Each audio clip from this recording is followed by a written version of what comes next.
Hello, sisters, and welcome to Go Solo Live. This is Jennifer Buchholz with Transform Via Travel. It's time to sit back, grab a cup of coffee, and enjoy my conversation with Tam Warner Minton as she shares about being an author, a solo traveler, a diver, and more. Welcome to Go Solo Live. Don't you mean go solo live?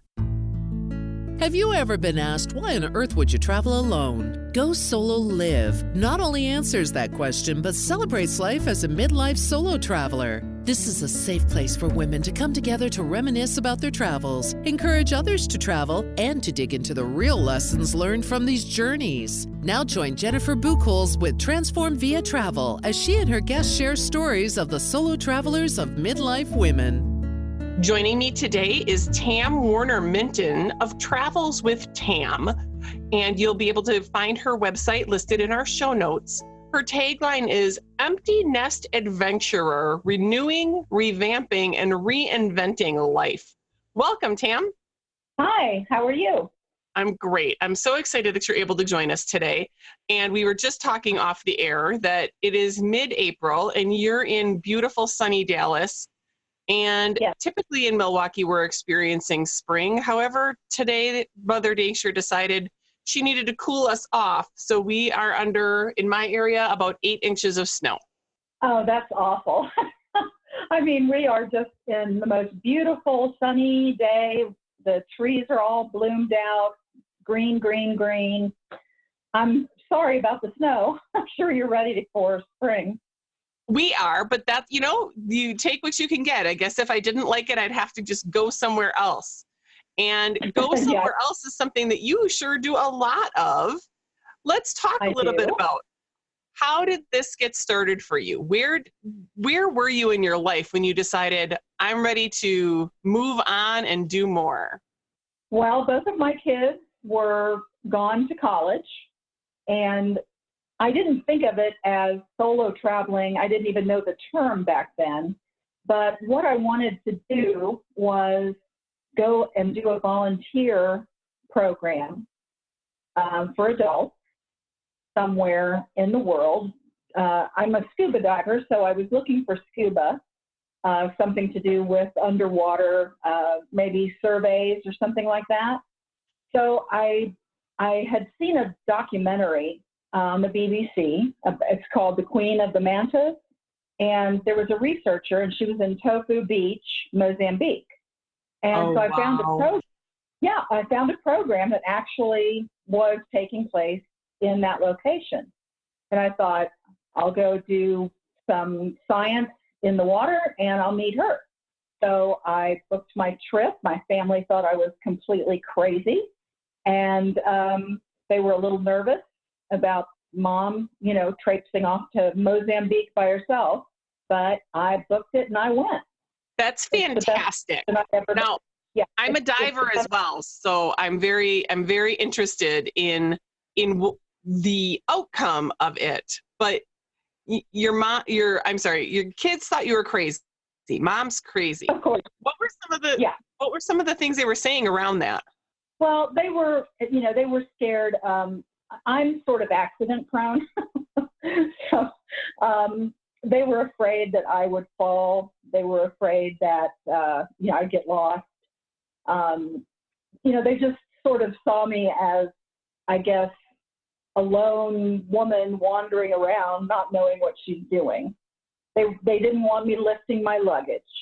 I have a bad back, and they were terrified at the idea of me lifting luggage. So, it was things like that. It's not that they had anything against solo travel. They just couldn't believe I was going to go to Mozambique by myself. Well, sure, that does seem like a pretty big stretch. It's like 0 to 180. Yeah, exactly. Exactly. It was, the first trip of its kind that I took. And I just explained to my kids and to my husband that I wanted to do something for myself. I wanted to do something on my own that was all mine. Well, I can certainly appreciate and respect that. And I know that a lot of the people that are listening can relate to that as well. But I also talk to a lot of women whose husbands don't get it and who might feel like Why are you leaving me? And make it more personal than what it really is at that point. So how did your husband take it? He understood. He was very supportive of the idea of me going. And he really did understand. Plus, he didn't want to go. I mean, the whole thing was a volunteer trip, and I had to stay in a volunteer house and share a bathroom with 10 people, and it was just not the kind of thing that he wanted to do. But he understood my desire to do it. Well, I think that's great, and there is something for it to be said that it was a volunteer trip. I don't know why, but in some ways that. Am I okay in saying like it gives you a little bit of permission, but it makes it somewhat okay, I guess, for some people. And again, it's not that you needed permission in any way to do this. It's interesting because some people qualify what they're doing. And it doesn't matter whether it's a volunteer trip that you end up with a group or whatever, you're still leaving all your friends and family at home and doing this whole thing on your own, which is a big deal. It is a big deal, and my friends thought I was crazy too. So what year was that? That was 2012. I hadn't really heard the term solo travel or considered myself as being brave or anything. I just thought, I want to go do this program.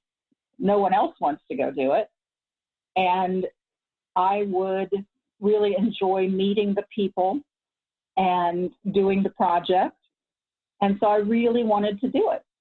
And I just didn't think that being alone was a reason not to go. I love it. Being alone is not a reason not to go. And I also believe that, say again? That's exactly right. It's not. Well, and if you would have waited for people to be ready and willing to join you for something like that, do you even have people in your circle who dive? My family dived, but I didn't know anyone who would want to go do a trip like this. Sure. And most of the women I know would not travel on their own, and unfortunately, they still feel that way. Yes. They're just too afraid and don't understand why I consider it such a life-changing experience. That's a really big deal. So now even the folks that that you're surrounded with, they still don't quite get it? Some people do. Some people get it. Okay. And some people admire it. I hope that on my blog, by talking about it and on the interviews I've done, I hope I've encouraged women to get out and do it. But yeah, there are still people who just look at me and kind of shake their heads like, what are you doing now? Well, so what was it? What was the reception like with the group when you were going alone? Were there other people who were traveling solo, or I'm interested because sometimes that first experience can really set the tone and the impression. So I do want to spend a little bit of time on that first experience. Well, it was pretty crazy. I had no idea who was going to be there. I mean, they don't send you a list. It's because you don't know who's going to be there or how old they are. All I knew is they would be adults. Okay, I was in my 50s. So I arrived. Of course, I'm the oldest one there. Most of them are in their 20s. There was one woman in her 40s. And at first, I felt really uncomfortable. And I thought, oh my gosh, I've bitten off more than I can chew. This is not going to work out. And 4 weeks later, I had friends for life, and I was running all over Mozambique and the beach and hopping in and out of boats. And it was wonderful. That's awesome. And this was a 4-week adventure. Yes, it was 4 weeks. And it was a bit of a shock. I'm used to a certain standard of living, as most Americans are. And obviously going to a volunteer house in Mozambique in a small village, we were lucky to have running water. Absolutely. Most places there didn't. But we had to share rooms, share showers. We were together a lot. But it was interesting because even though there was such an age difference, we all had the same passion for the ocean, for animals, for doing something to make it better. Sure. And that made all the difference. The age difference just didn't seem to be important at that time once we discovered that. And what was the composition of the group? How many men, how many women? There were, 4 or 5 young men. And then there was a whale shark researcher who was probably 30. And then the rest of the girls were in their 20s. There were 3 of them. And then the 4th one was in her 40s. And she was from Germany. They were all, almost all from different countries. There was another American there, a young man. But other than that, Switzerland, Germany, England, Portugal. So it was really, just a very international, global experience. Absolutely. That sounds fantastic. It was. So what were your biggest takeaways or lessons, not just about like that trip, but what you came home with and started sharing with people? Well, I think that I came home knowing that I absolutely have the ability to do whatever it is I set out to do. Yes. That trip made me realize that I can be completely independent, make my own decisions, do my own problem troubleshooting. I felt really empowered by the experiences that I had, and not all of them were good. There were some cultural things that were very upsetting. But for example, for example, there was a group of young men who were native to Mozambique who had taken an owl and they were trying to light it on fire. Oh. Because they thought it was evil. So that was horrifying to me, and I did intervene in that. But the owl ended up having to be put to sleep because they had damaged her so badly. And the other thing, Tofu Beach is a fishing village.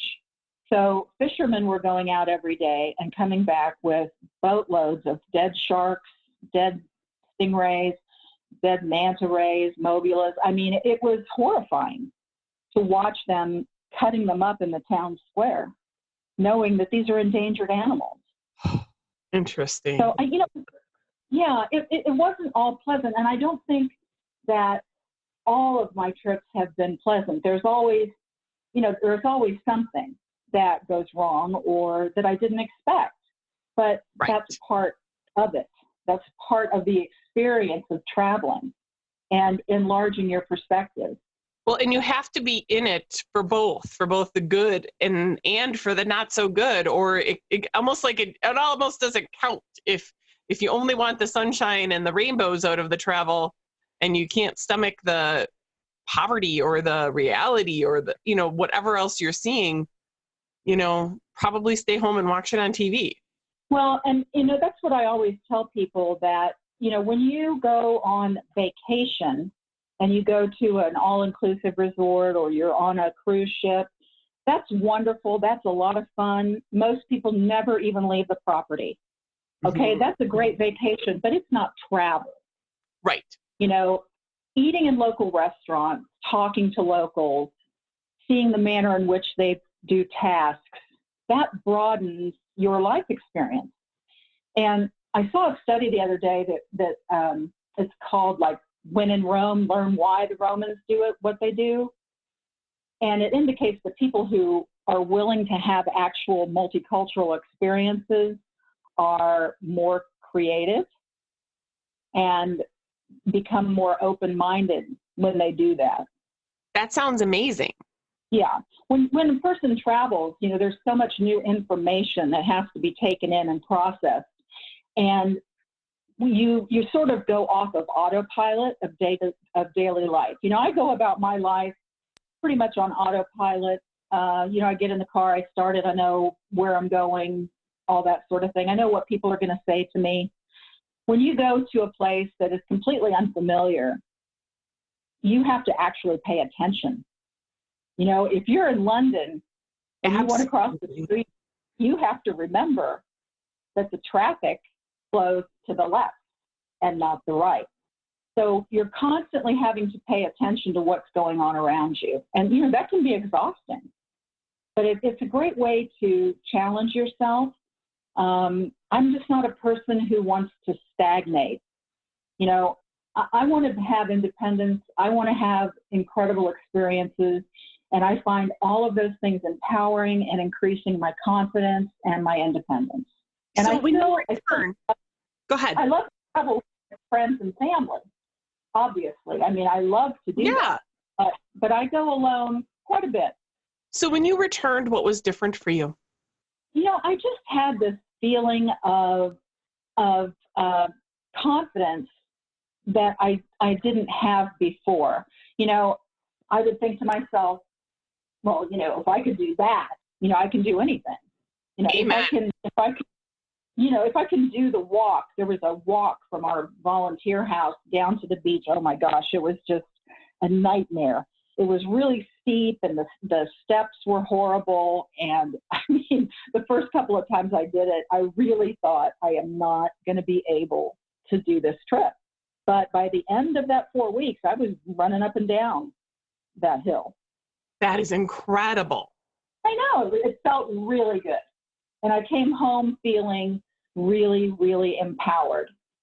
I think that's what really, I think when we're not responsible for other people when traveling, we are able to look at things through a little bit of a different lens that allows us to consider things that are a little bit more possible that we might not have if we were traveling with other people. Yeah, that's true.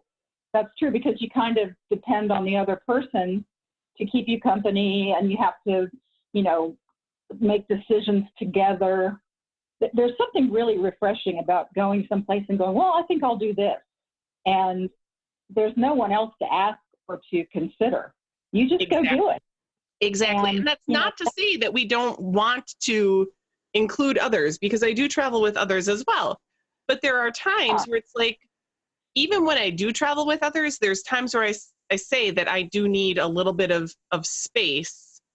I want to go explore what I want to go explore, how I want to go explore it. Like, even if two people want to go to the same museum, I get it, but I might be seeing that only museum today and that's it. Or I want to go do 4 other things and the museum just happened to be one of them, and I don't want to wait and be considerate of somebody else because I want to go explore. And right.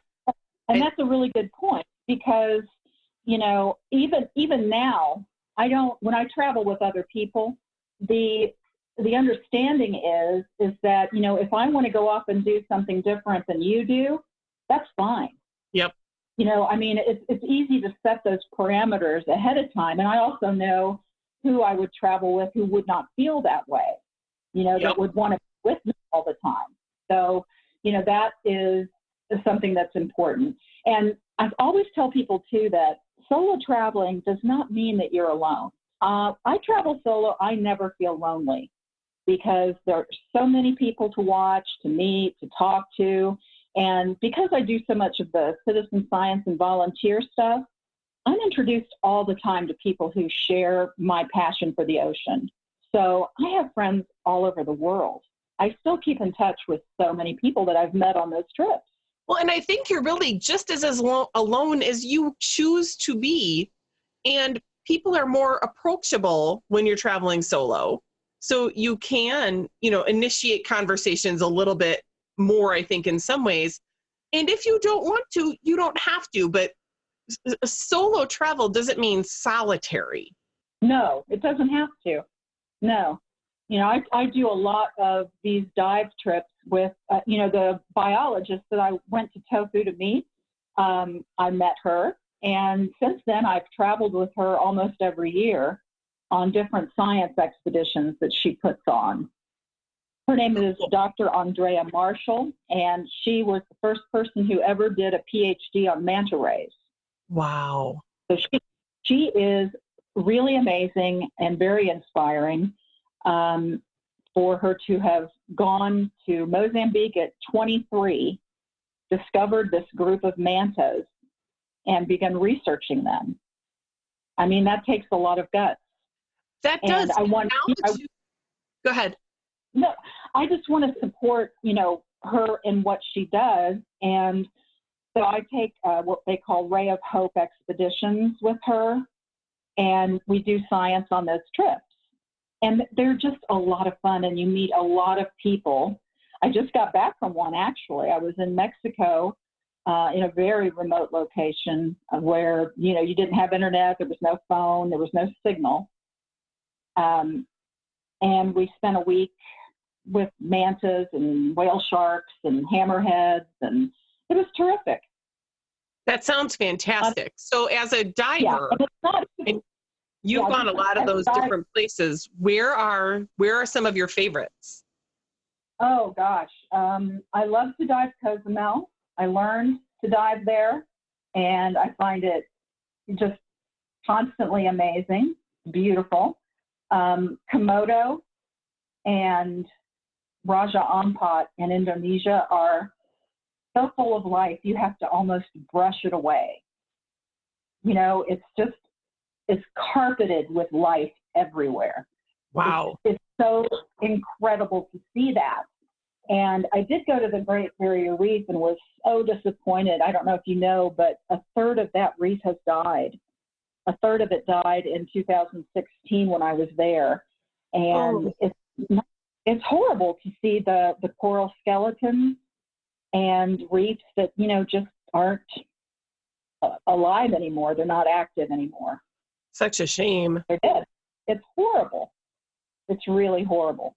And, I care about the ocean and our animals there. So I did write a book, and 10% of the profits of it go to Andrea's foundation, which is Marine Megafauna Foundation. That is fantastic. And so we'll make sure that we share about your book in the show notes as well, so people know where to find you. Yeah, that'd be great. Yeah, it's a fun book. It's all fish faces, and it's photos and fun facts about fish, because most people don't realize that, fish have personality, and their little faces are just amazing. Their coloration, and I give all kinds of tips about how to, not litter so much with plastic, not to use one-time plastics, and, to use safe sunscreen for the reef, just giving tips about how you can do everyday things to help. Absolutely. That's fantastic. Yeah, it's not hard. So when you're at this point now, you've been traveling solo for, just over 5 years. Mm-hmm. How do you pick what's coming next for you? Is it mostly these water-based expeditions, or do you have some other adventures? I have some other adventures that, I traveled to alone and met someone there. I went to Antarctica, and I went on an expedition with a woman that I had met on a citizen science trip in the Yucatan. So she and I stayed in touch. She's a Canadian, and she Facebooked me one day and said, "Do you want to go to Antarctica?" And I said, "Sure." So we booked it, and we awesome. went, and then we stayed 3 weeks in Buenos Aires, which was an amazing experience. Yeah, that's fantastic. So what was the expedition to Antarctica like? It was absolutely fabulous. It was so exciting, and I had no expectation that it would be that beautiful. Antarctica is absolutely gorgeous. It's just blue, and blue ice, blue ocean, blue sky. It's just gorgeous. And the animals are it's so exciting to learn about the animals. And we watched a killer whale hunt and saw, leopard seals very close, and the penguins. The penguins are the best part of Antarctica. They are so cute. You can overdose on people. They are adorable. I mean, you could just watch them for hours. We just watched them outside of our window from our cabin. So we've had a couple other guests on the show who've talked about their Antarctica experience. And so did you stay? You know, how did you get in? I mean, this, for some people, they're like, this is the most incredible thing they've ever heard. Can you give us a few more details about that? Oh, sure. The most of the way you go is by boat.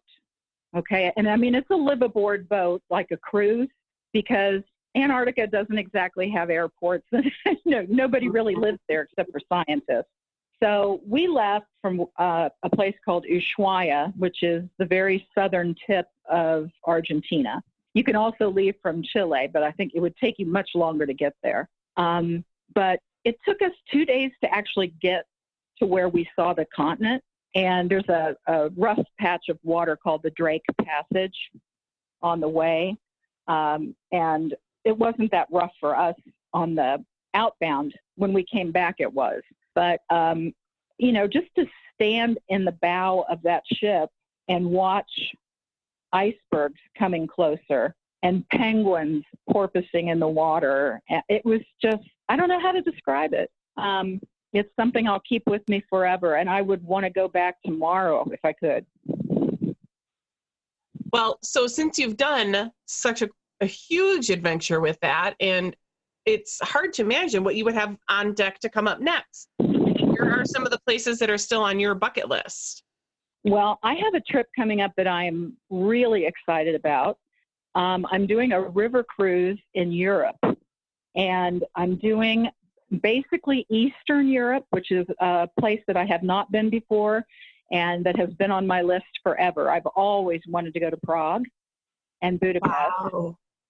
So I'm going into Berlin, and I'm going to go from Berlin to Prague and then take a few days extra and go down to look at Budapest. Very cool.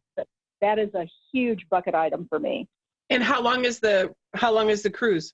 It's 10 days. Fantastic. And then I'm going to stay a few days extra to see Budapest. Well, why not? I mean, that's the lovely thing about some of those trips as well, is that, I really think that solo travel for so many people, it doesn't have to be, now you can make a grand adventure, which is amazing, and I highly encourage that. But I started solo travel when I was what I call a tag-along traveler, and my boyfriend at the time was doing a bunch of travel for work, and I'm like, well, I'm coming along, and he worked all day and into the night, and I got to go see the cities that I was traveling to and fall in love with those cities completely on my own terms. I used to do that. Yeah, I used to do that with my husband when he traveled for business.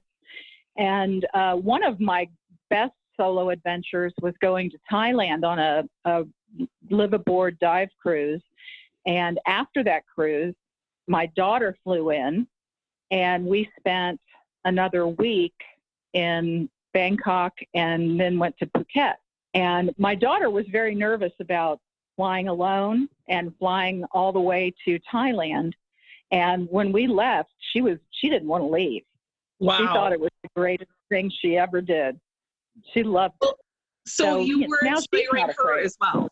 On that trip, I thought, why doesn't she come over and join me, and we'll enjoy Bangkok together.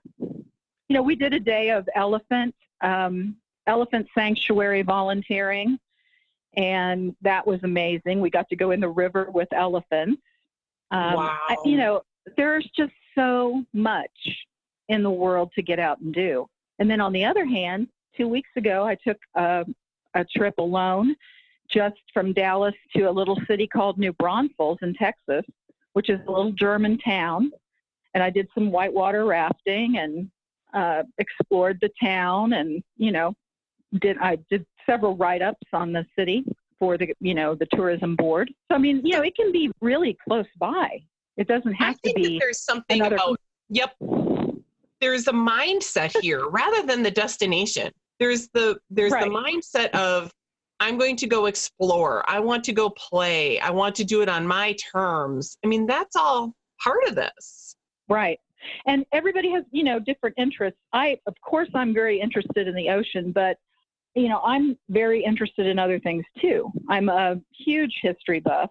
And the idea for me of going to Berlin and to Prague and all the places in between, I'm just beyond excited to go explore the history. And, and I love little towns and just walking the streets and finding little antique shops. It doesn't have to be far. It's like you said, it's the mindset. Well, and what I really appreciate, and one of the things that I encourage other people to do, is that you found something that you happened to be passionate about and just found a variety of ways to pursue that interest. Right. That's right. When you see, everybody has something. Right? Yeah. I mean, right. Maybe you are an art appreciator. Maybe you want to go to all these different museums and different cities, or even in different countries. So, there are just so many things to do that have to be interesting to people. I like museums. I'd be happy to take a trip. I mean, I've been in many museums all over the world. Like I said, I'm a history buff, so I enjoy that kind of travel too. It doesn't always have to be diving, though I do a lot of diving. I was going to say, I do find that as a diver, my first question when I'm looking at going somewhere is, can we dive? And I do make that a priority because, well, and you at least are somewhat close to water. I live in Milwaukee. Like, you can dive Lake Michigan, but that doesn't necessarily make it a good idea. I was in Milwaukee last year. You were? I was there for a travel. I was there for a travel summit. You were at the Women in Travel Summit? I was. Were you? I was I was the local host committee chair. So too funny, small world, and who knew? Mm-hmm. Are you going this year? I thought, I want to so badly, but my father-in-law just passed away, and I have to do some memorial travel. My condolences. I know that's kind of a bummer, but I have to put family first. And that's part of it, is that we are creating a lifestyle for ourselves that allow us to balance all of those things. So, there is something to be said for that. Yes, I'm disappointed, but you know what?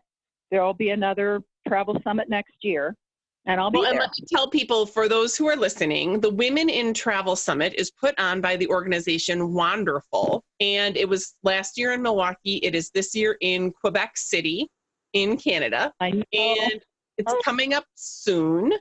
So if it's something that you're still possibly looking at or want to put on your radar for next year, they haven't announced next year's location yet, but certainly we can put a note about that in our show notes as well. Sure, yeah, April or May usually. I've been to several of them, and I really enjoyed Milwaukee. I'm originally from Dayton, Ohio. So very similar. I found a lot of similar things. I mean, of course, Milwaukee's on the water with the river and the lake, which is really nice. Dayton is on a river, but it's not like Milwaukee. But, a lot of the same German-toned sort of activities, the farmers markets, the farms. I thought the city was wonderful. It was a great walking city. Well, and so that's partly where I keep telling people, no matter what, and I work with a lot of local people as well as people all over, like, go explore, go solo in your own backyard. And, so many things that people, they don't even realize the cool stuff that they have close by. And I just think that there's such an opportunity. So, your descriptions of some of the stuff that you did locally as well. Like, if you like rafting, go find like 2 other places within driving distance where you can go and raft. Why not? Right.